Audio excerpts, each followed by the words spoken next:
What is going on? Welcome into another GG Sports Podcast Monday night live stream. Very rough Minnesota sports weekend. I mean, we have one good thing. Well, At least yeah. some teams know how to win a playoff game. Take the series back home against Houston. I'll be there tomorrow night cheering them on from section Let's go. 128, row Let's 9. go. It's gonna be a great evening at the ballpark.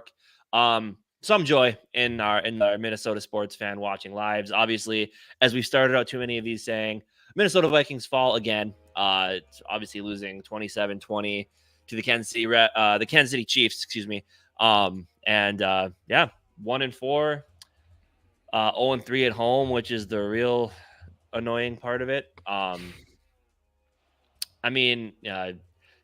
the JJ injury, it feels finito at this point. Like it just feels like one of those seasons where, we already kind of have the feeling what's going on. I mean, 1-4, star player is going to be out a couple weeks, most likely. Losing in ways that just good teams don't do. And I think what more do you say? It's ugly. Yeah. What up, Sculpture Soup? What up, dude? Thanks for popping in here.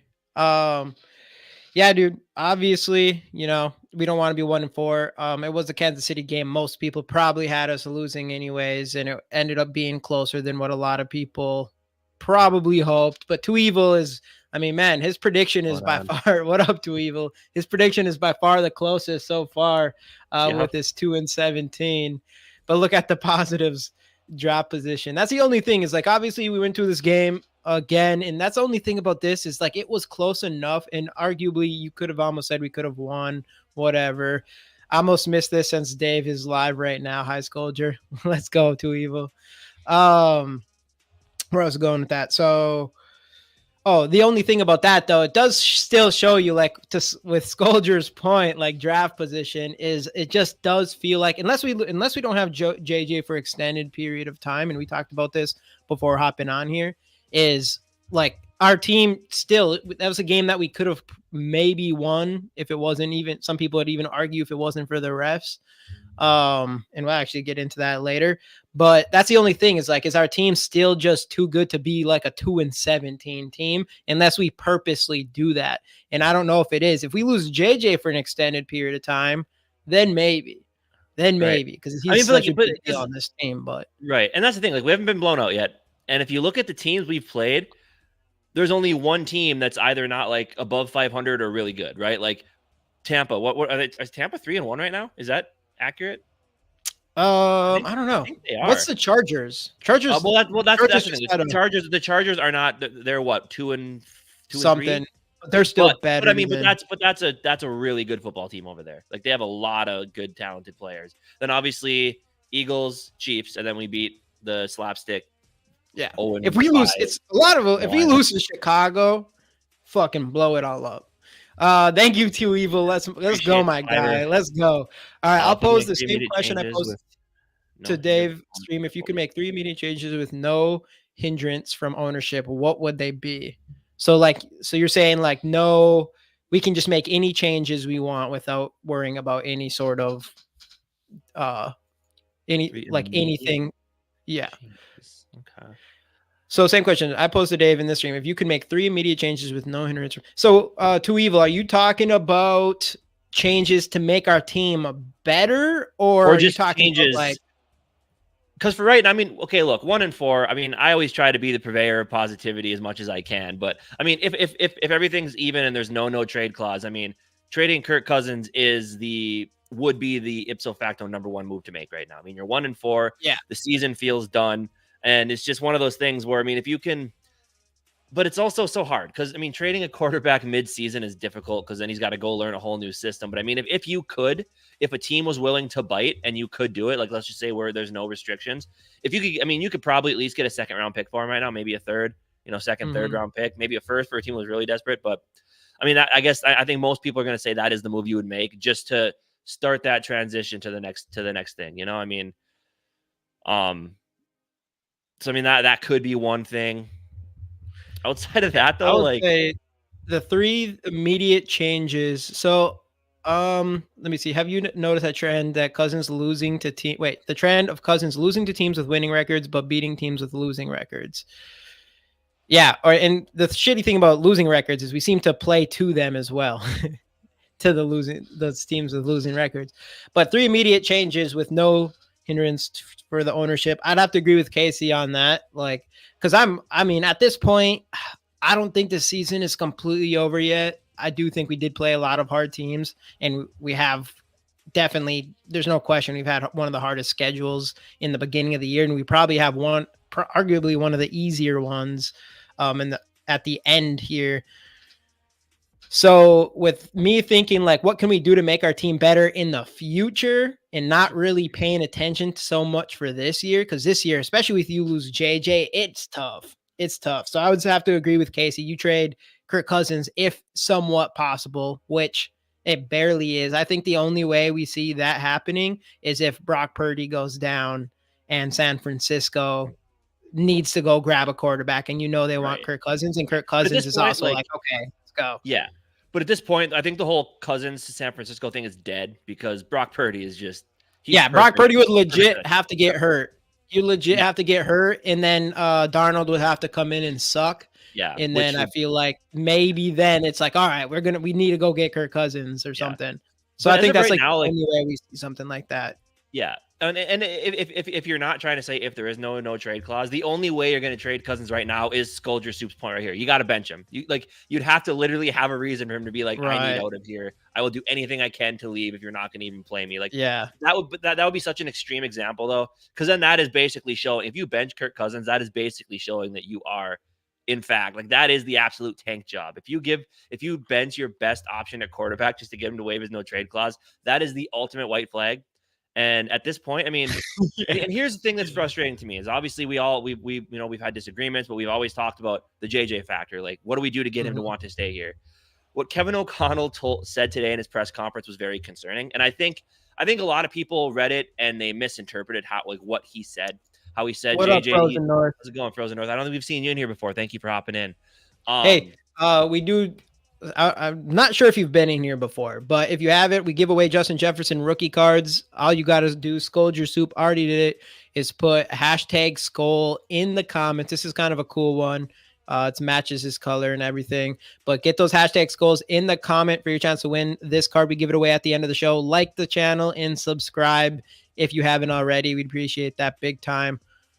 But yeah, sorry, Casey. Finish what you're doing here. No, you're good. But going back to the point I was making is how what he said today was, JJ's obviously he's getting some looks at it. He's going through some testing, and we'll kind of figure out the severity of the injury. And they said, he's pretty down today because he's such a competitor.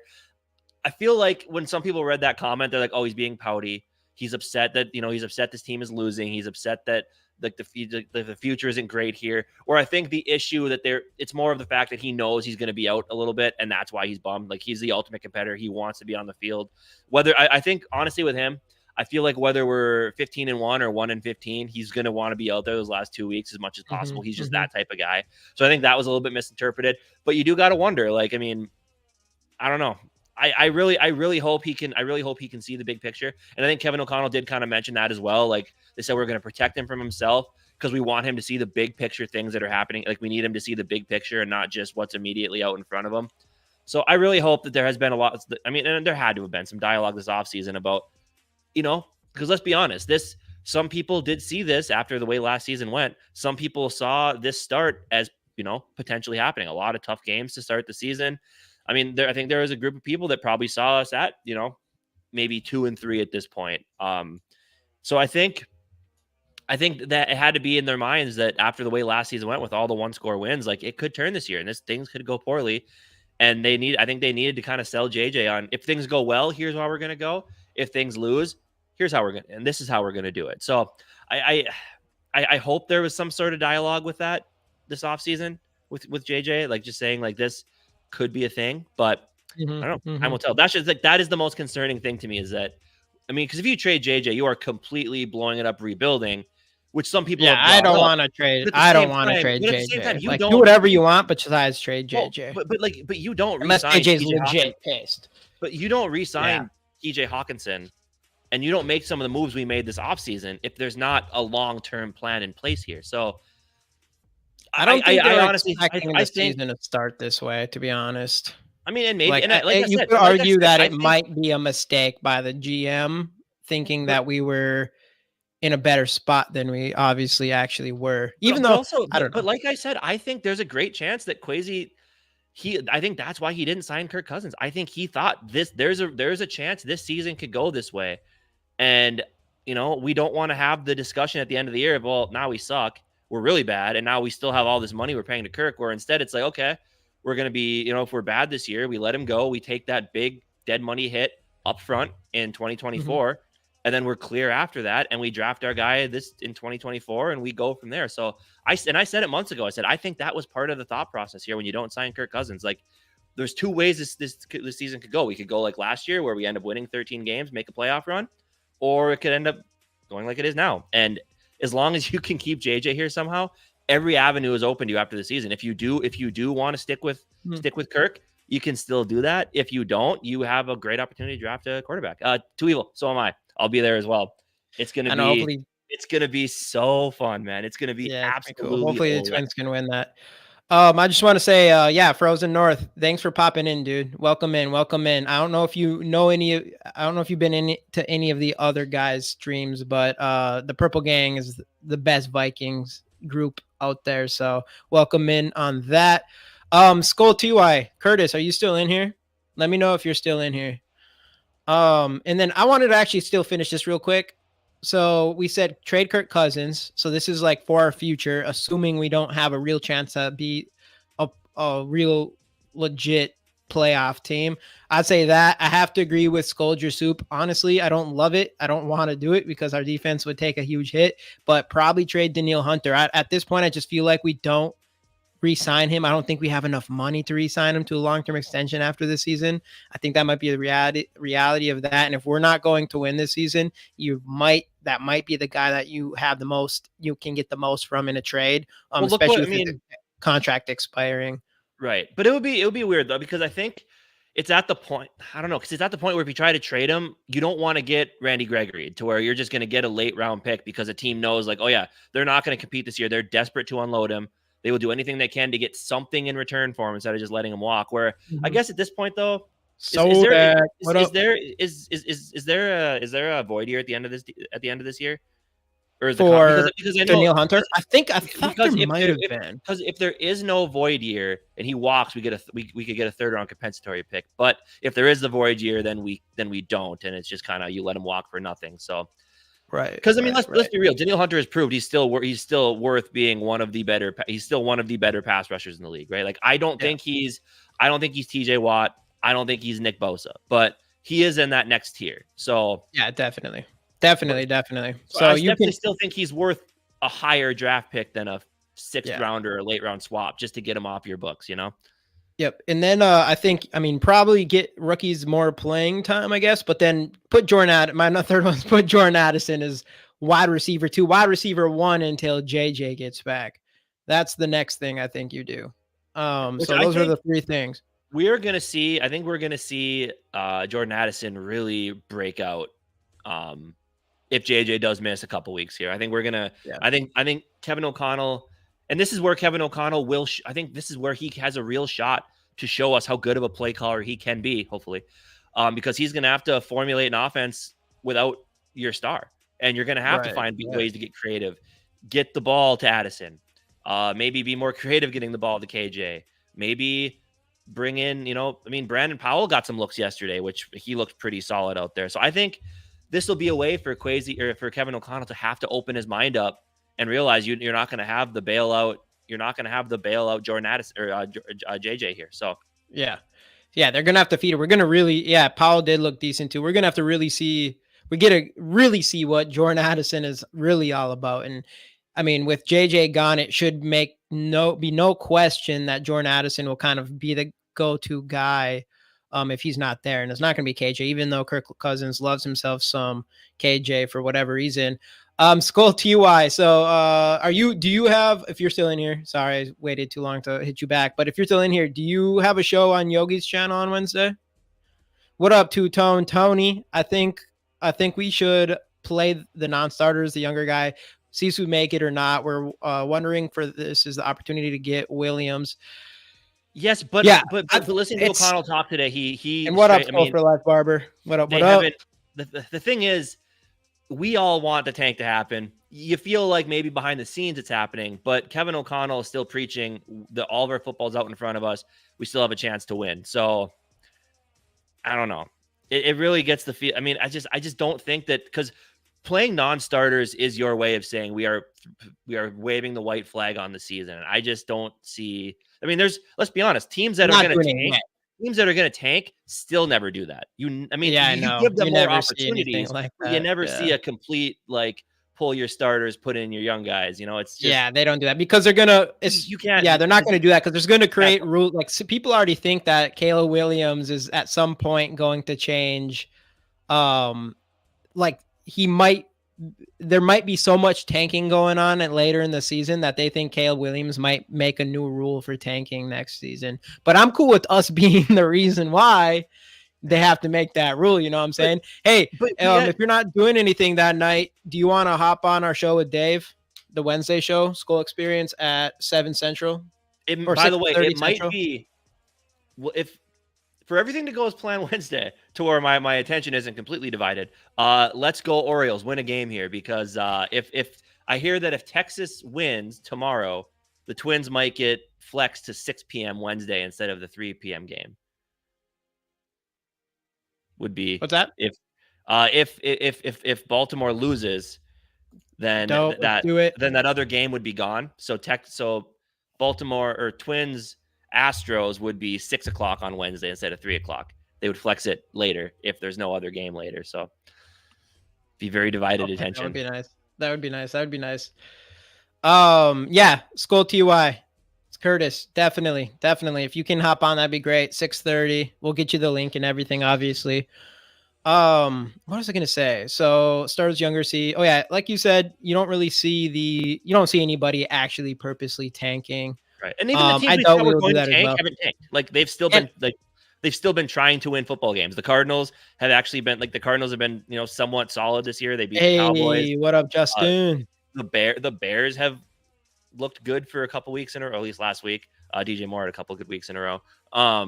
But like, even the team that everybody thought were going to tank still aren't actually tanking. So I just don't feel like tanking. Like, it doesn't happen everybody always talks about. You got to I think you can make trades. You make trades when you want to do it more than bench a player. Right. Yeah. Usually you get rid of a couple good players that you need.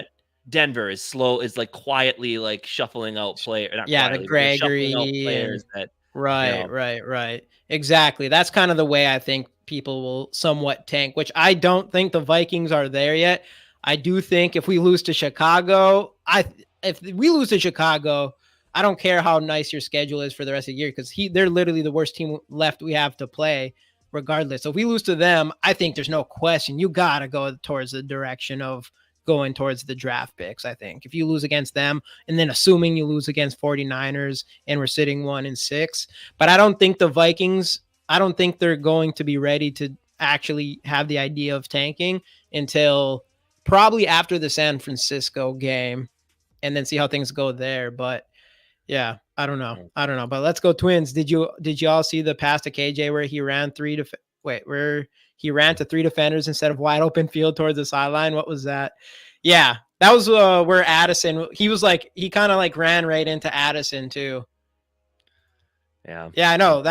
I don't know. I mean, I like KJ, don't get me wrong. I do like him. I think, like, as a wide receiver 3, as long as he's catching the ball, he's not too bad, but it does blow my mind still that you're putting him on the field more than Jordan Addison. But again, he's a good wide receiver 3, but we're still trying to force him into that wide receiver 2 role by giving him the extra looks. And I think he had 1 contested catch yesterday, but that's always been the knock against him, is he doesn't make contested catches and he doesn't run routes well enough to get open. And guess who does both of those things really well? Jordan Addison. So and he proved it. I mean, and he's clutch. Jordan Addison's clutch. That 4th down with that curl route. I actually wanted to jump in. So I know the PFF grades and stuff are out. I wanted to look at those. I haven't looked at those yet today. Kind of like to just wait until we're on here, check them out, because I want to see what our grades look like. And we're going to start offense or defense. Who should we start with? Let's start with defense. defense. Yeah. Because it wasn't too terrible here. And we got so Addison can't block yet. But that's the thing is like, I don't know. KJ Osborne. Get him the ball. It's not like can block KJ for him. Osborne is some insanely good blocker. I mean, he whiffed on a couple blocks yesterday. But that is the thing with Addison is like, is he ever going to be that good of a blocker? I mean, he is small. We know that. He is small, but I don't know.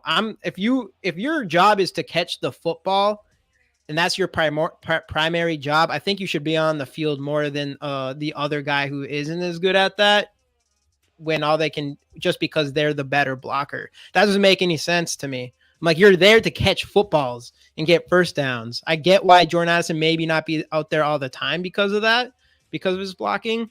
But you can't tell me that KJ should be out there more because he's a better blocker when they're wide receivers. And Jordan Addison is putting us in position to score the ball. And just out of every single receiver on our team yesterday, he was the only player we could rely on. Anyways, let's go through these PFF grades here. So we got Jordan Hicks, man. I see Jordan Hicks at the top there. Jordan Hicks has been solid. Has been amazing so far this year. Like, yeah, dude. Very happy. I've got to say, like, I was not expecting him to do anything special this year, and he's been arguably, you could almost say he has been all around our best defensive player. I feel like at this point you can probably say that. I think he probably passed up Bynum potentially in that, but who's still been solid throughout the year. And Harrison Smith is really stepping up. He had that one play yesterday where he lost track of the ball or whatever, the 4th and 1 that Patrick Mahomes threw up.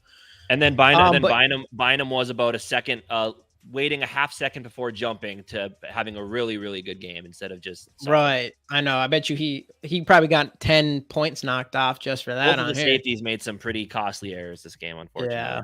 Andrew Booth. Hey, Andrew Booth, 4 total only, but Troy Dye, Harrison Smith, Cam Bynum, Caleb Evans, Jonathan Bullard, 1.8, DJ Wonham, Harrison Phillips, Ivan Pace Jr., who has had kind of 2 more down games in the last 2 of them. Haven't been as good as his first couple. Yeah, he's a rookie though. It's like, what do you expect from this guy, you know?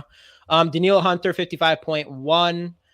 See, that's actually seeing Marcus Davenport so low. I kind of get it, but man, he still got out with a nice sack. So I don't know. I'll take those sacks because we needed them. But Pat Jones still not having a good year. Byron Murphy is not had a good start, but other than that, this year he's not. It hasn't been as good. I mean, I think he does get picked on a lot because he is going to be against the best wide receivers, but obviously, you know, he might not be as good to do that. So yeah, so many dropped passes yesterday, dude. Oh, dude, it's so annoying. And we're going to get into that too in a second here, but that's what we have for the defense. I want to see what the offense looks. I want to see what Jordan Addison has.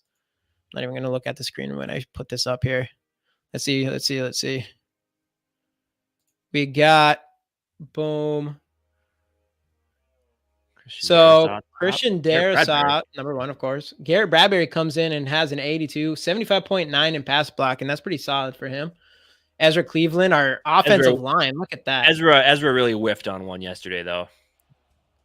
Yeah, he did. Yeah, I saw that one. Yeah. Kirk Cousins, 77.5. Ed Ingram. Keep Mahomes out there running around in the pocket. Ed Ingram's starting to look not so terrible all of a sudden. Not terrible. 71 pass block. That's interesting. Brandon Powell, 72. Johnny Munch. Jordan Addison, 71.2. Run blocking, 57.3. What's KJ's run block? And that's what I'm at. I want to find out. Ty Chandler, 70.3. Brian O'Neill, 65.1. 70.3 on one snap for Ty Chandler. Yeah. But a very nice fake. Yeah, look at this. Everyone wants to talk about how bad Addison's blocking is and why KJ is out there. KJ Osborne with a 30.9 run blocking grade to Addison's 57.3. So that's like anyone that always says like Addison can't block. I don't think KJ Osborne's just like the best blocker out there either. Was Ty Chandler's one run? Do they count that on the special teams play? The fake punt? They must. The one play he was on the field. I would assume they probably. For who? Ty Chandler. I would assume that's where the one snap comes from. Oh yeah. Probably. Which worked out pretty well. Which, by the way, I think I saw someone mention it earlier. They Cam did Akers sell did that well. really well. Like everyone looked Ooh. disappointed walking off the field, but I'm like, they're fake punting this. Like they have to. I'm And they not did. surprised here. I mean, Oliver, of course, good with the blocking, but man, oh no. Yeah, there you go. That's PFF. But also Oliver PFF grades. but also Oliver whiffed on a block too at one point, and he fumbled, and he Yeah, missed he the did. catch. He did. Like awful. But yeah, that actually brings me. So obviously, we're gonna hit on this game for a little bit longer here. We kind of started with talking about what the future might hold for us, but we kind of have our winners and losers from this game. So I'm gonna bring this up as well. I need to put the right thing here. There we go. Boom. And it's mostly losers. It's mostly losers. With the first one is Alexander Madison, who had, what did he have? Like 30 something. 8 carries, 26 yards, dropped could have been Dropped. touchdown that would have That's the tied the big one. game. Yeah. He dropped the touchdown that would have tied the game. So walk-in touchdown that would have tied the game. So he definitely gets a loss or a down for that. Yeah. Unfortunately, the Madison experiment has not worked. I like Madison. I still think moving on from Delvin was the right decision. But I think I think Madison is a good running back. He deserves to be on a football team, but he definitely I don't think he's and maybe with a better offensive line it'd be different. I mean, that does have a big part in it. But I also think that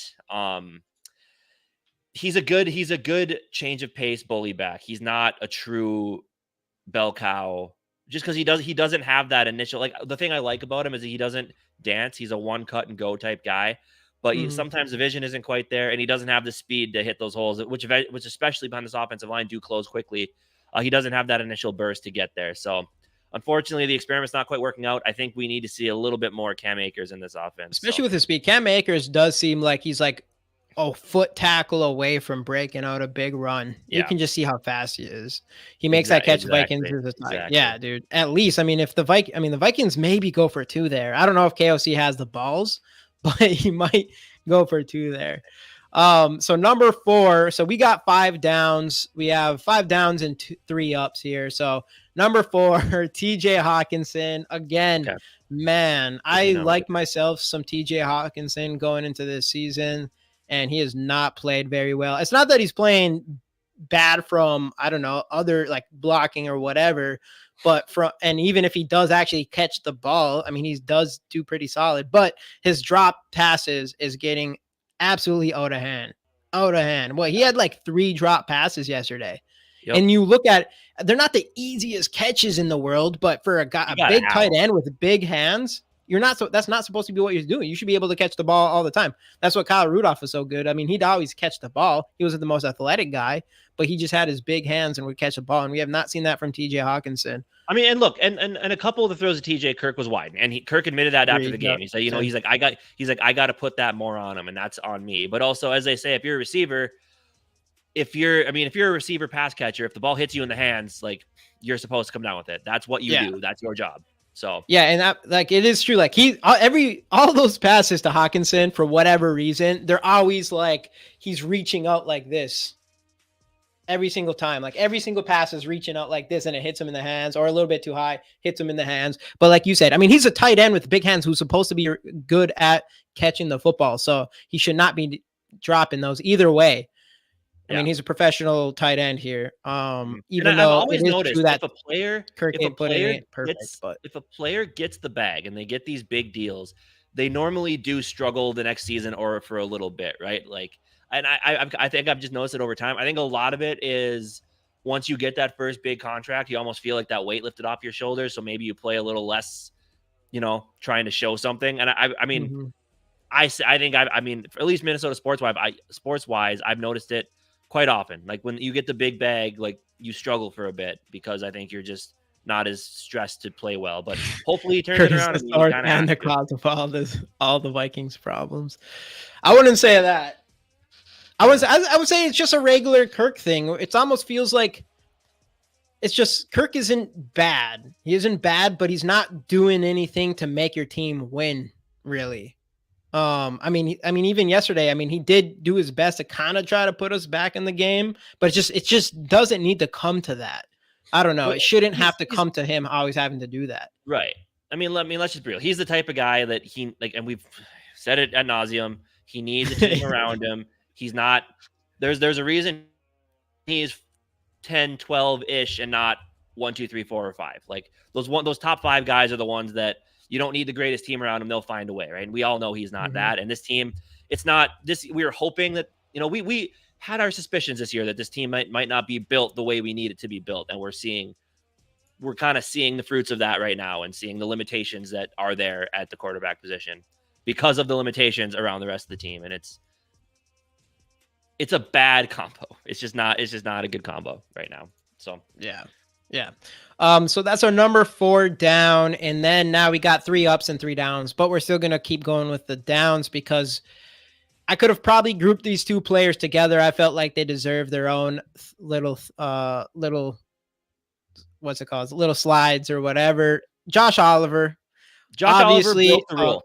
He broke the one rule that we made this week. You need to be perfect to beat the Chiefs. And the very first play on the very first play. He's not perfect. You put the ball on the ground. As we said, you can't turn the ball over and give the Chiefs extra opportunities. Yeah. What did you do?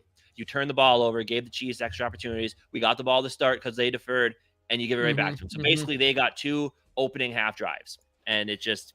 And then he had a very bad whiff block almost right after, not too long after that. And then he did one other thing. I forgot what it was exactly later in the game. Ball hit him right in that. Oh, ball hit him right in the hands. Yeah, that's what it was. It, yeah. Right in the hands, and he dropped it. Yep. So not the best game. I mean, I don't know if he's worth the money we're paying him, but I like him so far. Like, he does a good job. Obviously, he's not really stepping up for like what people saw his upside as a receiving tight end. I wouldn't say he's stepped up in that area yet, but you can't put the ball on the ground. Again, the first play of the game, what a buzzkill. What an absolute buzzkill. Yeah. Hey, what up, Dave? What up? Hey, Dave, we're going to have Curtis on the show Wednesday instead, since we had a backer outer. So number 3 down, Oliver. For our first up, this is questionable. There wasn't a lot of very easy ups. So we're going to say our number 3 up on here is play calling. And I would probably put Brian Flores on here as well. I want to say the most part game planning, I think. Because I thought the game plan for at least the first half was really, really good. Well, he had some good play calls too. I liked a lot of his play calls in this game. And other than the only one that I didn't really like, and Justin definitely made sure to hit on it, was I didn't like that they didn't go for it on 4th down. Or no, they ran, or what was it? They didn't go for 4th down on that the second field goal we had. I didn't like that, but I did like that we did go for it on 4th down. I like that. And the fake punt. So, that was cool too. But I like I said, I kind of thought, and I think, I kind of thought going into this game that in order to beat the Chiefs, which is kind of what the Jets did as well, you have to make you can't let Patrick Mahomes play Chiefs football. You need to bring him down to your, I don't want to say bring him down to your level, but you need to slow the game down. You can't let him, and when you're so offensively, you need to control the clock, which we did a really good job of. We used a lot of short passes. We hit JJ early. That's one thing. Yes. That's one thing that we've seen a lot more of this game actually, is we actually used a lot of short passes. Yeah. Instead of running so much. Sure. Even though we still ran it on 1st down every fucking time. But whatever. But it was a good mix to try to control the clock. We converted some first. And I thought the first half was expertly played defensively. Hey, what up, JJ? How's it going, JJ? Welcome in. What up? Defensively, you blitzed at times. You showed blitz and backed out of it at times. For the most part, until the second half, you contained Mahomes in the pocket. I thought they played that absolutely perfectly defensively. I understand needing to blitz, but as Patrick Mahomes showed us, he's really good against the blitz. But I did like how they blitzed at times, and then they showed blitz, backed out. They sent some stunts in. I thought the way that they played against Mahomes was awesome until you blitz him on 3rd and 18. You're a half second late. He beats you down the field. And that's at that point, that was kind of the ball game right there. You had a feeling that was your big moment to grab momentum and take it back to your side. And you sent the house after him on 3rd and 18. And Mahomes did what Mahomes does, buys extra time, backing up, and he has the arm strength to get that ball downfield, which he did. Buying him missed time to jump, one-on-one coverage down the field, and that was kind of it. But hey, just like JJ says, we're going to be giving away a Justin Jefferson rookie card. Hashtags go in the comments if you haven't already. Like the channel, subscribe if you haven't already. All that good stuff. Get those hashtags goals in. Sorry. Anyways. Very good. But I want to go back to Josh Oliver for one more thing, and just kind of the way that this season's been. Like I said, I'm always positive. I always want my team to win. I think I texted you right after it happened, and I was texting some of my other friends as well. When Oliver fumbled on the first drive, I literally just sat there, looked at the screen, took a deep breath. Like, I felt nothing. And unfortunately, that's kind of where I'm at with this team. That's like, good shit. I'm kind of at the point where I'm indifferent. Like, I'm a guy, when the Vikings lose, I get really, really mad. I find myself laughing more during these games now. And I remember that, like, something big happens and I just kind of sit there. I don't care. And that's unfortunate. When we watch the chart, was it the Chargers game that we were watching together? And I remember laughing. This is just either the Eagles or the Chargers game. It was the Eagles. It must have been the Eagles game. I don't know, but I laughed, and you're like, Jamie, don't fucking lie. I forgot how he said it for sure. Don't laugh. Sorry, JJ's in here. You're like, Jamie, what are you laughing for? Right. And it is for me, because you were angry. That was you being angry. And for me, I'm like, dude, we just had like our 6th turnover in like 4 or 6 quarters or whatever. And that's what I mean. It's at the point now where it's just like, you have nothing else to do but laugh. And I've been in this situation with the Vikings all the time. It's like no team. It's like we can't, after week 1, it's like we're not going to keep turning the ball over. And then after week 2, it's like 0% chance we continue turning the ball over. And then it keeps happening. And then this Kansas City game, just the first play of the game. And it's like, what do? You can't even get mad anymore. It's just like you sit there and there's nothing else to do but to laugh, which is kind of annoying. But who's better, Uncle Casey or Uncle Jamie? I think they're both equally awesome. I can't choose one, but what do y'all think? Come on, JJ. Be careful, Chad. You know, be careful. JJ, come on, man. You know what's up here. No, Casey. I pick Casey for sure. Well, I picked Jamie. Casey. So there we go. No. I humbly picked Casey because I actually am the better one. Anyways, so let's see what Scotia say. And takeaways after was, yup, I've missed nothing. Same old one. Yeah, exactly. That's literally the first time in 3 years. Yeah, man. I don't know. And that's like, at least it's because if you do look full tank and look towards the future, like, how do you feel? Like, do you feel confident with even Kwesi and Kevin O'Connell leading this team into next year if it keeps going this way the rest of the season? You know, so I don't know. Like, the tank is on. Like, yeah, we could go 1-16, but I mean, if we get to this point where, like, we don't know that we have the right guys here, do you really want to bring in a new core? I don't know, man. It's frustrating, which is why I want to see us make improvements to show we have the right. Wait, in hoops, I would take AC fighting. In AI Army, I would take. Wait, in hoops, in basketball, I'll ball up on Casey. I am awful at basketball, by the way. That's a bad. I'm pretty solid at basketball. I'm pretty solid. He does have the height though, so I do have to get past that. The height never helped me because in high school I was a pussy. We'll put it that way. The height but he ain't no more. Jump up to rebound. I'm like Rudy Gobert going up there and trying to tip the ball backwards instead of going up with 2 hands. Except I don't make. Let's get down. So we're already on KOC. Okay, then Jamie. There we go. Yeah, I think that was a good choice. No, I'm kidding. Let's go. So number 2, because number 2 on the down for losers, again, is clock management. Same guy, clock management. The timeout management was awful. The challenge was at the end of the 4th quarter. If you have nothing to lose, sure. But in the 3rd, hell no. And it was an emotional one or whatever. You didn't give your time to even look. And I was confused on that play too. But I'm like, I think the ball has to like hit the ground and fall out or whatever. Or you have to, if you like, he had possession and then we stripped it out of his hands. Yeah. I didn't know how that works, but obviously it works as that's a catch. Dave admitted on stream that he is a Cousins fan first and a Vikings fan. Whoa, Dave. I didn't know about that. I know you like some Cousins, but I didn't know it's gone that far. Yeah, I did hear him say this, that he would challenge it every time, which is why. I think he's trying to show people he's like convicted in his thoughts. Like, I would challenge that because it was what was best at the time to try to get the ball back. Like, I think that's just him trying to defend his decisions.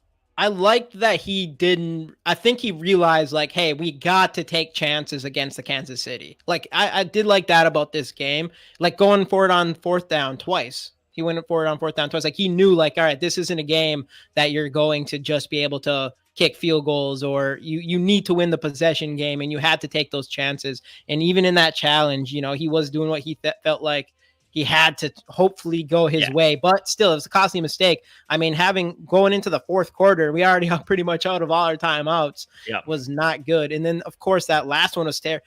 The last timeout just sucks because they were just trying to draw us off sides. Obviously, they didn't have to, but that was their whole plan. And then we just wasted the timeout anyways. So but obviously, terrible. This doesn't make it like. This doesn't make it better. It makes it worse. If anything, he was going to take a timeout anyway in that position. Like, what for? Yeah. No, that is actually a good point, though. I guess if you're like, no, instead, if you're going to call a timeout, you're like, no, we might as well just try to challenge. Yeah. That's why he cares about Kirk's stats. What's going on, Sarah? So let's go into our number 2 up. There wasn't a lot of ups. It wasn't a terrible game by the Vikings, but there was no one that really stuck out except for one player. Obviously, we'll get into. So run defense. We only allowed, let's see here.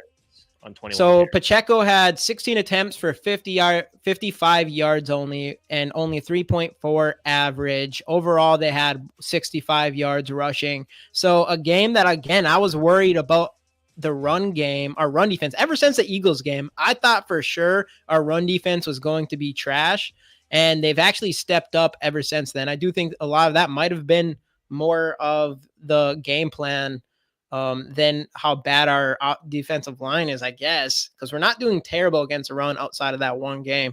So I got to put that on there.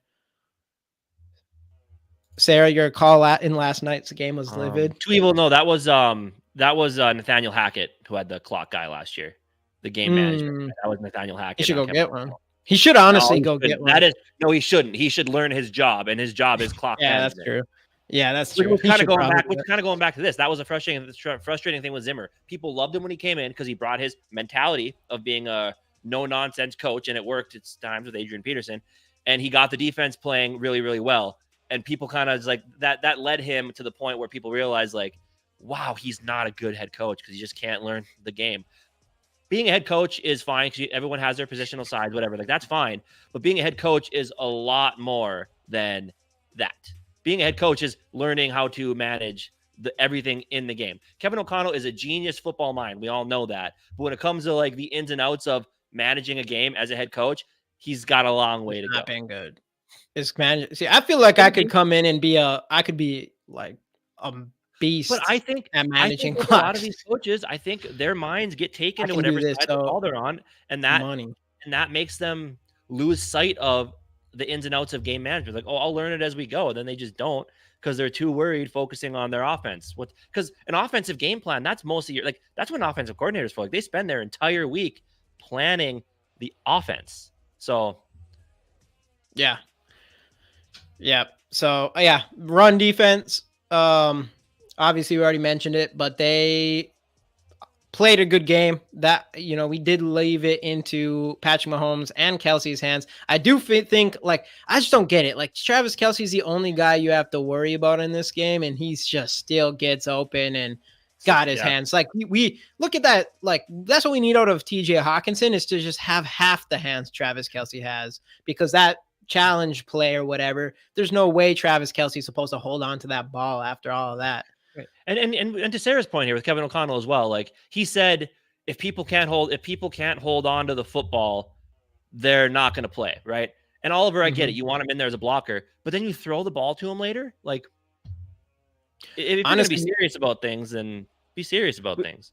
We could have probably put the offensive line in the winter category for this week, except for there's a couple plays that Kirk got absolutely blown up on, but other than that, Kirk had plenty of time, and which does bring me to the thing that so far into Kirk's 2 probably worst games this season. I don't understand your point here, because that's honestly just not fair. Like, that doesn't make any sense to me. I'm sorry. Like, I don't know what you mean here, to be real. Who does he have to hold accountable? It's not his job. He's the freaking quarterback. Like, come on here. Let's be real. I mean, I do think the quarterback probably should do to some point, but not as much as I don't know. It's not all Kirk. Obviously, it's not all Kirk's fault. Like I Though he's will not really doing. He's like not I really will doing say, anything to like bring this team to victories either. So it's just like I yeah. mean It I is what will it say is. on the on the delay of game on the 4th down end of the game there. I mean Do you that's think Brady on. or Manning would allow that shit? Probably not. It But is a here, good point, okay, kind well, of. They stop. No, wouldn't. stop, stop, stop. Full stop here. But I thought we weren't allowed to compare Kirk to those quarterbacks, though, because you can compare other things, like he does this, like this guy does, and this, like, but we can't compare him because those are Hall of Fame quarterbacks. But now you want to flip the script, and when it's in your favor of how you feel about the situation, then you can compare him to those quarterbacks. I mean, come on, let's be fair here and play it right down the middle of the road. Like I blame Kevin O'Connell for a lot of things, and and you could tell on that delay of game on the 4th down. Kevin O'Connell was trying to tell Kirk, get a play call and go. And Kirk was too busy trying to listen to the play call and he didn't get it off. That's delayed game. That's one of those situations for sure. Cause you could tell O'Connell's like, what are we doing? Just go. And Kirk was trying to get people in the perfect spot. Like that one for sure is like, you just got to go. So I don't know. Don't get mad at me when I say that we can still try and make a run for at least a wild card. That's the thing, JJ. It's like, do we want that? I'm at a point where I have higher expectations for when, as far as a Viking, like the Twins, for instance. I don't know if you watch baseball, but for the Twins, our expectations was to win one game in the playoffs. That's it. For the Vikings, we are past that. One win in playoffs isn't good enough right now to be a Viking fan because we've seen that how many times. So it's like I don't even care about them getting a wild card spot unless we think they can actually go and do something with it. Right now, this team doesn't look like they could do that. So that thing is something that I'm afraid of. So, but hopefully we do see the Twins give us a championship. Maybe I don't know. They're still the dark horse. But here's the thing, right? Like I'm a little bit more of a believer in Rocco after what's been going on right now, right? But like, and that's like, let's compare it to the Vikings here. To like, we're the Twins. They're loved, like everyone loves them right now. But like the Vikings did last year, you go 13-4, you lose the playoff game, whatever. Like, and now you're so disappointed because you set that expectation here. The Twins now, if they find a way to get past the series, even just getting past that first series, next year the expectation is you go from here to here. So if they come back and they don't win the division, you're going to be feeling the same level of disappointment about that team. So it's like that's the thing. If you want to be as good as record wise we were last year, like you got to keep going. So the Twins are in the same boat. Like next year they need to take a next step up. So I mean after this year, I love Rocco. After this year for the Twins, like that expectation of what we had for this year doesn't matter anymore. So now next year we're expecting to make it even for. That's not leadership. Think sitting in your guys' faces isn't leadership. I do think keeping your players accountable is definitely leadership. I don't mean getting your face. Guy. He's never been that type of guy. I know, but he's never been a great leader. He's never been a great leader. I disagree because leadership is so different. You guys just don't. I think leadership is getting in your players. No, you don't need to yell, but you need to keep people accountable. You have to keep them accountable, like not going and yelling, but it's like you got to go do your job. What's he supposed to do? How's he supposed to stop them from fumbling? What's he going to do? Tell them to go run sprints? That's the coach's job. I think like with what Sarah said about Tom Brady and Peyton Manning, those guys are incredible leaders and you can go and see plays of them going to their players and you don't have to yell at a player and like a Mike Zimmer type of leadership, but you definitely have to keep players accountable. They shouldn't be doing anything like that. Eli Manning was a leader. Did you ever see him yell at anybody? That's a I don't even know if I would consider him as the best leader. But that's I don't know. I don't think you have to yell at. You don't have to yell at people. That sounds like what your explanation of leadership is. Because Eli, I don't think he's a leader because he never talked. You don't. No, I don't say. I don't say. You have to keep players accountable. I don't know about Eli. I can't. I haven't watched enough Eli to tell you for sure how he handles his leadership. But I do know that if you are the quarterback of the team, it is your job to make sure everybody on your offense is in the right order. I mean, that's what these great quarterbacks do. Aaron Rodgers, all those guys, they like the best quarterbacks, and especially from a leadership standpoint, the quarterback's the one really running the show on offense. Like they're the quarterback, the head coach is in their ears, but otherwise it's the quarterback's job to make sure everybody's in their right spot and everything like that. And the great ones do that. Obviously, we don't expect Kirk Cousins to be doing anything like them, but there has been questions. There's no question that there's been questionable leadership traits from Kirk Cousins. And this goes all the way back to the Adam Thielen and that blow up on the sideline and all that stuff. And that makes a good point with Curtis as well. You don't need to be super vocal to be a good leader. No, I don't think you have to be my vocal. job, and I did a good job where I was doing. I think you don't have to be vocal, but you have to be accountable. You have to be accountable. That's important in leadership. Being accountable, because if you're not leaving people accountable, where's the proof that he doesn't hold people accountable? Though? Where's the proof that he doesn't? There's been tons of, I don't know right now, but there's been tons of rumors coming. There's been tons of rumors coming from rumors. Okay. All right. So tell me what makes you think he is a good leader then? I'm just saying. I'm just saying you do leadership. Yeah, but I'm saying standing in the pocket. There's more evidence. Number one, that's how you motivate a team. You stand in there and do your job. He doesn't go up there and say, I made this. This guy made this mistake. We made these mistakes. We need to be better. That's leadership. He's being accountable for himself. I'll give you that. But you still do need to be accountable for players on the team. I do. I think so. I think you have to be accountable. I mean, as a quarterback he isn't in the NFL, there is more things. We are not in the locker room, but there's definitely been stuff in Kirk Cousins' career about his leadership. And there's more evidence of that than evidence saying that he's a fantastic leader. Where's the evidence? But where's the evidence saying he is a good leader? Well, there we go. Neither of us are right because there's no evidence on either side. I don't know. I'd have to agree with. I agree with Sarah to some extent here. I don't think you go up and yell in someone's face. Yeah, we might as well not have. What's the point of having a head coach then if he's not going to get your guys ready to go? But your quarterback should too. Your quarterback should do. That's what the best quarterbacks do. It's facts. It's facts. Mahomes, all those guys as well. So I mean, number one, people need to start singing a different tune. I mean, I blame both sides, so everyone else needs to start blaming both sides as well. But it is fair on Casey's point that it's 100% not just Kirk Cousins' fault or whatever. Obviously, it's not just his fault. I'm honestly not. I'm not a Kirk stan. Like I'm more pro Kirk than anti Kirk. But I'm also realizing it's time to move on, and I'm fine with that. I just don't like get it when people unfairly call him out for all these little things when it's not completely on him. So, and this it's not. As he's lacking in others, like. Some people are leaders in different ways. Like he's not a leader. What up, Ryan? I think that people need to be. Yeah, I think Kirk has some good leadership traits, but he's lacking. That's the thing but are you in that? I think Ryan hit it right on. Like Kirk has some good leadership traits, but he's lacking in others. And I do think he's not. You don't have to be a vocal leader. You can be a leader by example. I don't know for sure if Kirk Cousins does that even, but Kirk Cousins, what he does do good is he is self-accountable. He isn't afraid to blame something on himself and stuff like that. That's a good leadership trait from Kirk Cousins. But do I think he's an all-around great leader? He doesn't come off to that as to me, and I do think. I never said great, but there's people in the chat saying he's not a leader at all, which I think is complete and utter bullshit. I think he is a leader to some extent. But let's ask, even though I already know the answers, I'm going to ask the chat. Is Kirk Cousins a good leader?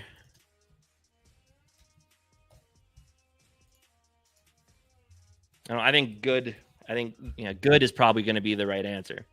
I'm going to say yes, no, and sometimes. See, I just don't know. I think, I don't know. You do see guys like Brady and like you can just see there's good leadership out there. Like they're controlling their offense and you don't see that from Kirk Cousins all the time. You just don't. But again, leadership comes in different ways.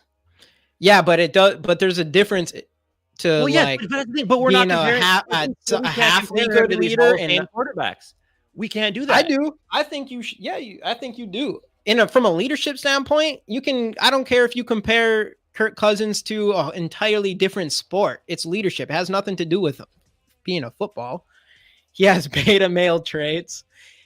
And that's, I mean, to some extent, it is true. And it's not even that doesn't even mean Kirk's probably the nicest guy in the world. And he has people who love him and all that stuff. It has nothing to do about him. He's a happy guy. He doesn't need to be a alpha male type of dude. He doesn't have to be or whatever. But as far as being like a leader of a football team and keeping accountable of the players on offense, he doesn't seem to have that, which I guess to Rap's point would be a beta male type of trait. But I mean, I don't know. I think Kirk Cousins is just this. He's this but he's also never been the best leader in the world either.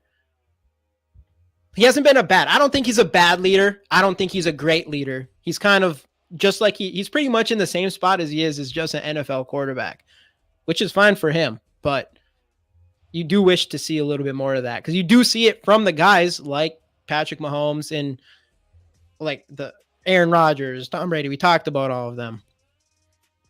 But, and I mean, all quarterbacks need to be great. The great ones are great leaders. But we already know we know that Kirk Cousins isn't great. And even like Casey isn't even arguing that or anything. Right. No, I just think that he doesn't get enough credit from some people. Like just saying he's all out shit leadership is just, it's wrong. Yeah. It's wrong. Yeah. That's not true. And Kirk Cousins being bad isn't true.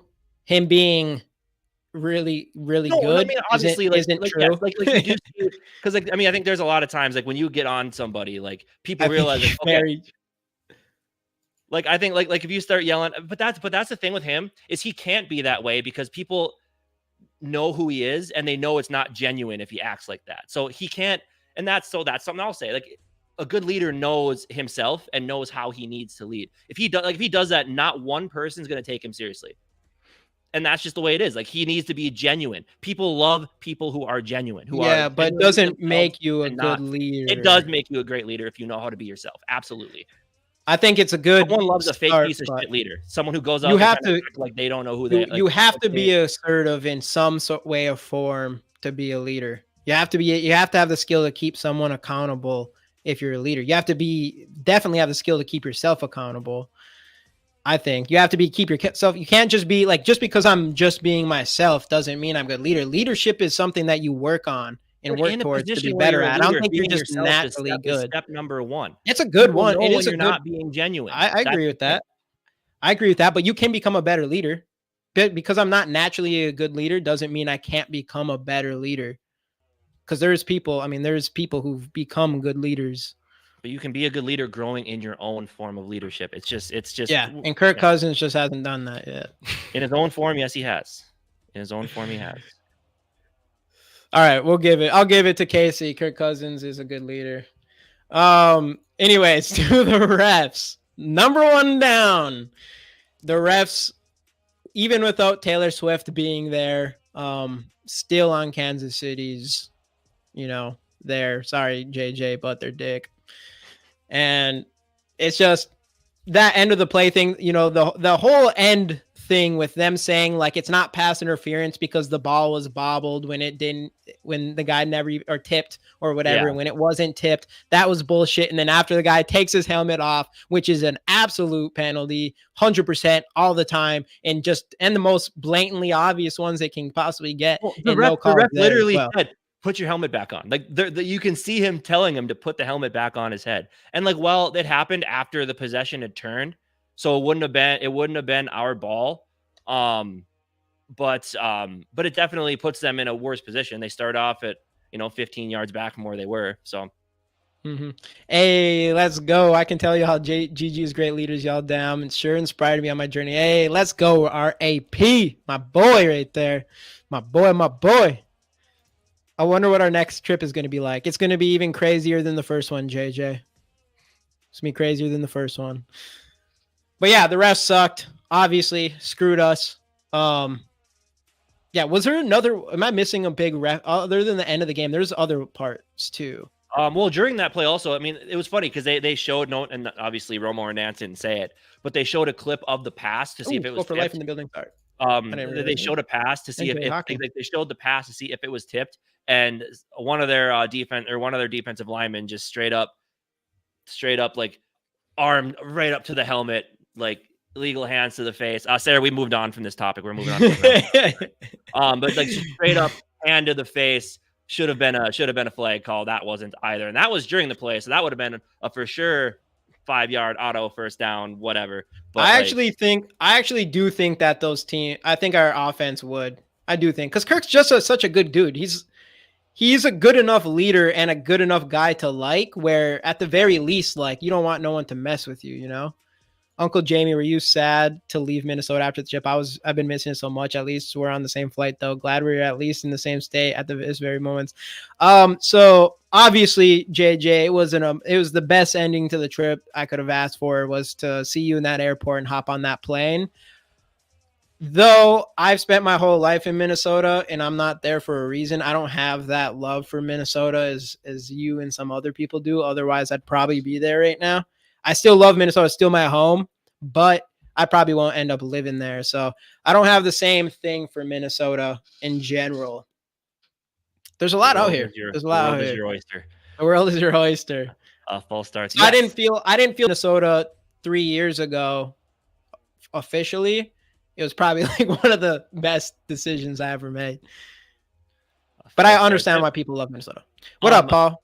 Absolutely. I mean, and that's the thing. Like people had to watch. Like people were pointed out to about that guy week 1 on national television. The refs had to know, and you have to keep a closer eye on him, and he still just does it, and they let him get away with it constantly. Like, it's absolutely ridiculous. I actually live right next to Casey. Yeah. But yeah, I know. I mean, all my family and a lot of my friends are in Minnesota, but hey, you go out and make new ones, and it's good experiences out there. So yeah, refs number 1 down. That is why I live in Texas. Exactly. It's the cold mostly. Let's be real. It's really the cold, especially when you're up north of Minnesota in Duluth area. It is literally one of the coldest cities in all of America. And see, I couldn't live in Texas. Too many big, gross-looking spiders. Not for me. I don't like the ones we have here, and they're mainly daddy long legs. The big ones, daddy long legs. Yeah, Duluth is crazy. It's cold. It's freezing, and that's what I dealt with my whole life. It's just too much. I can't have to stay in my house for 6 months out of the year, every single year, and not go out and do anything. But come to Chucktown. Is that Charleston? I'm going to make my way there for sure. We did get an extension here in Boston, but we're coming towards Charleston next. And we almost did leave early towards Charleston, but we stayed here. I have a wolf spider as my roommate. I could never.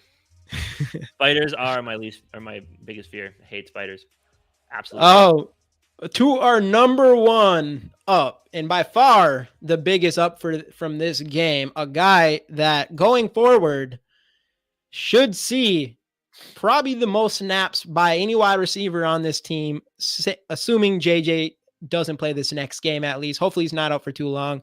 And that is our boy who had 6 receptions on 9 targets, 64 yards, and a tutty, the boy Jordan Addison. My guy, number 1 wide receiver in the draft, been calling for him to pass up KJ this whole entire year. He still probably had less snaps than KJ. Actually, I can look right now.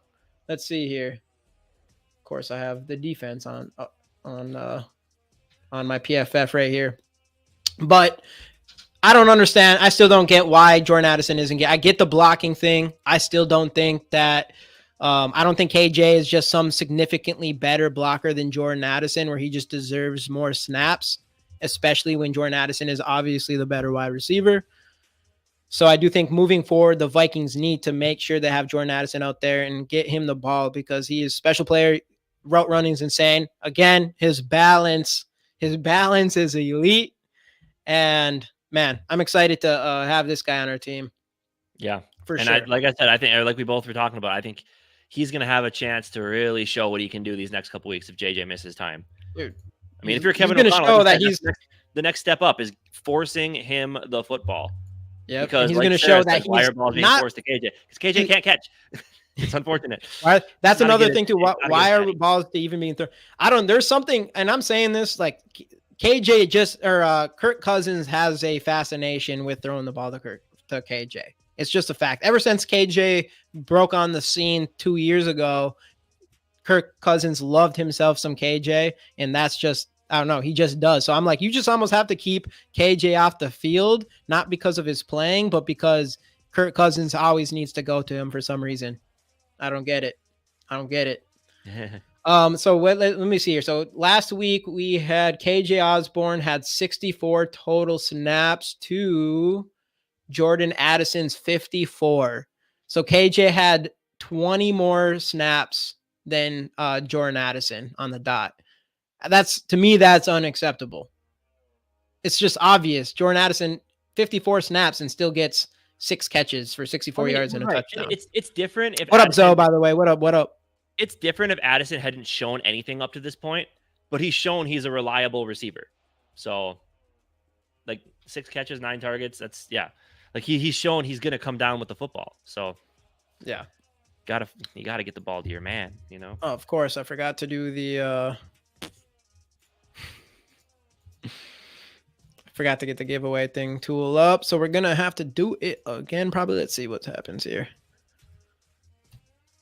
Yeah, I don't know. Overall, everybody, again, I just put anyone that hasn't done it yet, giving away the Justin Jefferson rookie card. Put those hashtag skulls in the comments. Like the video, subscribe if you haven't already. We appreciate it big time. But get those hashtag skulls in the comments. Do it over. If you've already done it, do it again, because I just put up the entries. And so far we only have 2, and you have to be here to win. And I'll give it away. I mean, regardless if there's 2 or 3, whatever. Casey, can you move it to the better version of this? For some reason, there you go. Yeah. JJ, let's go. He's trying it again. What do I do, Sarah? Scenario, all he's doing, he's helping the chat rate, which is good. Yes, let's go. He's on KOC side again. Give me that card. KJ can be double coverage. Addison wide open. He's going to throw to JJ. Dude, KJ. It does feel that way. And it is. I mean, as a quarterback, you do kind of build trust and whatever with these players, but KJ, other than a couple like touchdown passes where he was open, hasn't really like done anything to earn anybody's trust, which is strange. He's done the opposite. He's dropped too many passes. Yes, same with TJ Hockenson. At this point, TJ, I get why you keep going to TJ. The tight end, you have to, and you have to get it to him a little bit. Still, I mean, it's like, I don't know. Yeah, you do, but how many times has Buddy dropped the ball? What do you do? You paid the man. You paid that man. You're kind of screwed. I think I saw someone tweet it yesterday. Obviously, Oliver fumbled, dropped a catch. Hockenson dropped a lot of big catches. Johnny Munt was 1 for 1 for 11 yards. So Johnny Munt's tight end 1. I think, was it Dave who put that on? Someone put it out there. Hey, let's be honest. We got to appreciate Johnny Munt, dude. That dude only catches first downs. That's it. And he's like, imagine, this is the difference. Imagine last year against the Giants playoffs, Johnny Munt's the one that catches the ball instead of TJ Hockenson. That goes for first down almost automatically, because that's just what the boy does. Johnny Munt, every single time he touches the ball. Catches first downs. All he does is catch it first, and it's always like 5 yards, and then he pushes the players for an extra 5 yards and gets that first down. All right, I'll get that. All right, let's run this bad boy here. 3, 2, 1, let's go. Boom. Let's go. And we have got who is in the building. You got to be here to win. Zoe, let's go, Zoe. Let's go. I don't think Zoe's ever won one of these cards before. I don't think so either. Let's go. Zoe, I'll hit you up on Twitter. Rigged. Uncle Zoe one. Let's go. This dude who can actually catch the ball we don't throw to, but the dude who always drops keeps getting the ball. Make it make sense. I know. The thing is, at the very least, put Addison on the field more often than at least KJ Osborne. So there's like no reason why KJ just automatically gets more balls thrown to him. Like that by itself, I just don't get it. Now, no matter what, with missing JJ, Addison's going to be on the field a lot, and he's going to prove that he's not just a wide receiver 3.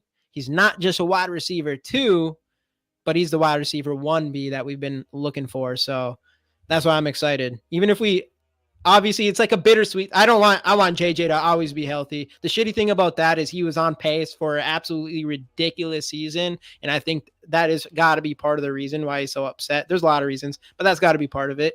And that part does suck. But as far as like, if we were going towards tanking, it definitely helps if JJ is not there, and also being able to get a chance to see Jordan Addison. I mean, in worst case scenario, like JJ could try his best to force his way out of town, but if this team is going to draft a quarterback next year, they're going to make him basically going to make him stay here and be like, well, you have another year on your contract, man. We're not trading you unless someone offers you something you literally cannot refuse. JJ means more targets for KJ. Bro, if they seriously make KJ like wide receiver 1, I'm sorry. It's just, I like KJ. He seems like a great guy. He's a solid player, but man, you got a guy that just is destroying out there. What up, Kofi? What up? What up? We already did the giveaway, my guy. But yeah, so moving forward, obviously, I think the Chicago game, I mean, we said it a million times. It's another must win. We'll talk about it more during the week. If we lose to Chicago, I don't think a single person's, I don't know, there's going to be some out there, but it'll really be legit. Like, it's blow it up. Like, you got to do something. You can't force a mediocre season where we get middle of the draft pick without even having a chance in playoffs or anything like that. So it is what it is. KJ, what up, Frozen? We've already been there. We're not going back. That's your hits all Cousins. we can always draft another JJ to trade him like we did with Diggs. I mean, if you could find a way to make, gotta go get Marvin Harrison Jr. You could make a ton of trades and get the 1-2 pick like people think Chicago is going to for a while there, and grab Marvin Harrison Jr. and Caleb Williams, and boom, boom, you're ready to go. Dude, there's no JJ is just, there isn't. That's the thing. Like, everybody talks about trading JJ and all that stuff. I get it. We want to see the future, but JJ is literally generational talent, and there's a chance we never see a JJ for the rest of our lives again on the Vikings. Maybe not. We've been lucky as hell with wide receivers for Vikings franchise and running backs. Well, but I mean, mainly Adrian Peterson, but it's a bad business. Like, getting rid of Justin, like you've let this fan base fall in love with Jefferson to the extent where if you traded him, it's just a bad business decision. Would you trade him for 3 firsts? Well, that's something you'd have to talk about. But yeah. I mean, there's a price for everything, right? For sure. But the thing is, oh boy, here we go. Don't go, JJ. Put your face mask on. What were we just talking about? Oh yeah, Justin Get Jefferson. Out of here. Banned. We haven't really got much spam like that. Oh, we haven't. That was like the first time that we've actually had anything like that. But yeah, but just like from a business perspective, trading JJ would be a pretty rough idea. But then hearing people mad at Justin Jefferson, like, if we want to get rid of that pouty whatever, then go ahead and trade him. Like, if I'm Jefferson, I'm pissed off too. He had his first good season. Now his team is not good. And dude, I would be mad. The future's pretty uncertain here right now. Like, I'd be upset. I'd be really upset. Dude, if I'm Justin Jefferson, he's a competitor though. Right. Yeah, he's a competitor. Obviously, he's literally the best wide receiver in the NFL and one of the greatest starts of all time. It takes a different type of competitive spirit to be like that. And it's different. He's not Diggs. He's not cryptically tweeting. He's not missing practices. When he's in front of the media, he's himself. Like, even though he's upset and he's pissed off that he's losing, he still keeps it positive. So, yeah. See, I don't know. I like free money to spread it around. It's like, spread it around to who?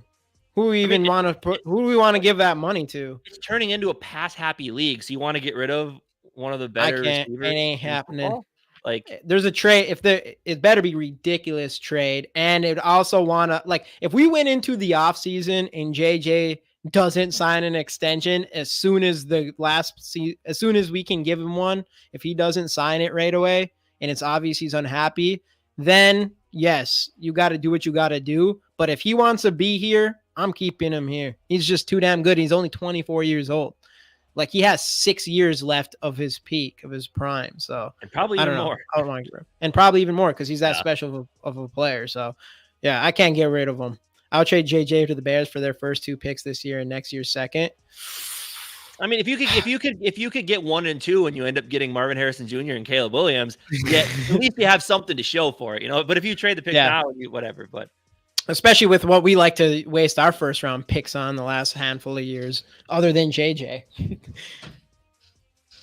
For sure. You must be delusional. I think getting rid of JJ is a good thing, regardless of quarterback. You need him, yeah. And if I'm Caleb Williams. And if I'm thinking I'm such a star, which hopefully he is, where I'm like, no, I think I can choose my team pretty much, which I hope he is, even though I don't generally like that, because I think he would pick the Vikings because of JJ and because of Jordan Addison. That's what you mean. Yeah. Caleb Williams. Yeah. People have done it. Like, if he wants to be a prima donna and he wants to be like, I ain't playing for the Bears, I'll stay for another year. or whatever, or Arizona, or whoever else is up there, Broncos, and he's just like, I'll play for the Vikings. That's the only team I want to play for. That's like our only option. There's no way, unless we just lose the rest of the games, which I don't know. Carolina's bad. TJ, at this point, Zoe actually said TJ. He said that early back on. Back in August, Zoe was talking about trading TJ, and that sounded like one of the most ridiculous things I've ever heard. But right now, it's definitely seeming like that was not that bad of an idea. And that's another thing. It's like the and hey, look at this. And that's another thing too. That's another thing. This is like the same thing with Kirk Cousins. Is when Kirk Cousins came here, all the Washington fans were kind of like, he just doesn't have it type of thing with Kirk Cousins. And then if you don't understand, if you don't watch Kirk Cousins, you don't really know that. I wanted Kirk Cousins to be a Viking when that happened, but a lot of the Washington fans is like, I just don't think he's it or whatever. The Lions fans did the same thing with TJ Hockenson, even though TJ came and balled out right away for us, and he is a top 10 pick, but the Lions fans were kind of like, I don't think TJ is like that special. And I don't know. So far this year, Laporta looks like he's about to be better to be than guy. TJ already. Laporta looks very, very good. But again, I think a lot of it might just be the contract, because it happens. It's if you look at a lot of people, hopefully he turns it around. But and for some reason they take a step back. It's really, really weird. And it sucks because I always want to say, like, I want these players to turn things around. Like, I keep saying that, but then it's like, it sucks that we're 1-4. Or like if we lose next week or the week after, we're 1-6 or 2-5. It's like you want these players to turn their seasons around, but then you're like, well, we kind of don't want them to turn it too far around. It's kind of an annoying situation. What you want is you want to see the development of the coaching. You want to see the players that are going to be here in the future look good. But then you still want us to make that one bad mistake at the end of the game that costs us. And just lose every time. We did this, and then we get really well. We did this, and this really, really well, but the rest of it sucked. But hey, it's a good place to build, but we're still gonna be bad enough to go get our guy. So Cat Williams. But all right. Hey, what up, School Mafia? TJ's more than Chong. He sounds like a burnout when he talks. That's hilarious. Oh, TJ. But I don't know. Damn, Mateo. Kirk Cousins. I don't know. It'll be interesting. I'm 1 for 3 on that one. I'm fine with moving on at quarterback after the season. I mean, it's time. We all know it. Like, it's time to make the move. But I think the other two will get their chance to pick their quarterback, and then we'll see. Which sucks, because I mean, if you don't actually believe in them, then you're going to let these two guys. I don't know. We'll have to see. Yeah. But Kofi, you said that last week. You said we'd be 2-3 after this week, and we're not there yet. We'll be doing more after next week. I mean, you need to have the one guy that's positive. Yeah, absolutely. Boston, I was right. Yeah, that's not been good, man. Even though he's been injured now, but he wasn't even playing before. This is the end game. It'll be interesting. It's going to be an interesting draft. Hey, let's go. Honestly, Mateo, this is a great analogy for that. It seems to be a parent who wants to be the fun parent that wonders why his kids become useless. I mean, I think I don't want 100%. I mean, I think he can still grow in that aspect. I think maybe this season will be that season where he, like everyone's talking about, with being like that leadership, the accountability factor. Maybe this is the season that he's just going to get so frustrated that he decides to actually start being a little more stern. Maybe he had a success. Now he needs to see what it's like to have the failure. And I think maybe he'll see maybe he'll realize, like, I need to make some changes to my coaching staff. I want to succeed in the future. So maybe, who knows, at the end of the day, maybe this is a good thing to have happen. Sarah, that if this is from that NFC North News Twitter account, it's a parody. He puts a lot. We don't know if that's real, but hey, when we see something we like to see, let's just run with it. Let's just run with it. So, yeah, I mean, I honestly think if Caleb Williams really did have a list of teams, which I don't know if he does. I don't know if he's as prima donna as people want, because I've never seen a court other than Eli Manning come out and just be like, I don't want to play for this team or whatever. But I do think we make his team. I think we make his list. with Jordan Addison and Justin Jefferson, I mean, his old wide receiver, I think he would. Just Yeah, he said the JJ will be out for the year. It's funny too because I now I'm like, all right, those guys are hardcore trolls, but it is kind of funny because then people are like go in his chat or whatever and say that's not real, and he just says, or what was it, like evidence or whatever. Oh yeah, yeah, like he just does it like the opposite to you. Yeah. Like where's your yeah, I don't know, I can't think of the word, but here's what Elway did that as well. If he wants to get to where he needs to go. Declare for the draft, do a bunch of stupid shit so you completely fall out of the draft, refuse to go anywhere, and sign an undrafted free agency for all the money. There you go. Refuse to be drafted until you're an undrafted free agent and just go that way. Yeah, just go into the supplement or supplement draft or whatever. I don't even know they brought it back, I think, last year and no one got picked, but they didn't have it for a while. Yeah. But all right. Anything else anyone has? UKC, what else? I mean, obviously it is what it is. This is what a lot of these podcasts going forward might just be a lot of, I don't know, talking about the future, and that's the kind of thing. What up, Sculpture? What up, dude? What up? Oh, okay. I did not know that. And so and Eli said he wasn't going to play for San Diego. For San Diego, yeah. Yep. So, yeah.